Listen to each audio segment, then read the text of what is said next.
அண்மை செய்தியை பார்த்து வருகிறோம்.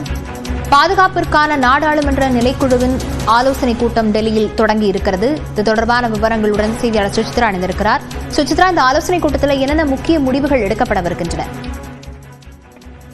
பாதுகாப்பிற்கான நாடாளுமன்ற நிலைக்குழு கூட்டம் தற்பொழுது டெல்லியில் உள்ள நாடாளுமன்ற வளாகத்தில் தற்பொழுது தொடங்கியிருக்கிறது. மிக முக்கியமாக பெஹல்காம் துப்பாக்கிச் சூட்டிற்கு பிறகு நடைபெறும் முதல் நிலைக்குழு கூட்டம் என்பது மிக முக்கியமாக பார்க்கப்படுகிறது. எதிர்க்கட்சித் தலைவர் ராகுல் காந்தி உள்ளிட்ட அனைத்து உறுப்பினர்களுமே இதில் பங்கேற்றுள்ளது மிக முக்கியமாக பார்க்கப்படுகிறது. குறிப்பாக பெஹல்காம் தாக்குதல் தொடர்பான விசாரணையினுடைய அறிக்கையை நாடாளுமன்றத்தினுடைய நிலைக்குழு முன்பாக தாக்கல் செய்ய வேண்டும் என்ற ஒரு கோரிக்கையை இன்று எதிர்க்கட்சிகள் வலியுறுத்த உள்ளது மிக முக்கியமாக பார்க்க வேண்டும். அது மட்டுமல்லாமல் ஏற்கனவே இந்த நிலைக்குழு முன்பாக மத்திய பாதுகாப்புத்துறை அமைச்சர் ராஜ்நாத் சிங் நேரடியாகவே வந்து அவர் விளக்கம் அளிக்க வேண்டும் அல்லது இந்திய ராணுவத்தினர் சார்பாகவும் விளக்கம் என்று வழங்கப்பட வேண்டும் என்ற ஒரு கோரிக்கையும் எதிர்க்கட்சிகள் சார்பாக இன்றைய விசாரணையின் பொழுது அவர்கள் ஒரு கோரிக்கையாக முன்வைக்க இருக்கிறார்கள். இந்த நிலையில்தான் தற்பொழுது நாடாளுமன்ற வளாகத்தில் இந்த ஒரு நிலைக்குழுவினுடைய கூட்டம் என்பது அதிகாரப்பூர்வமாக தொடங்கியுள்ளது.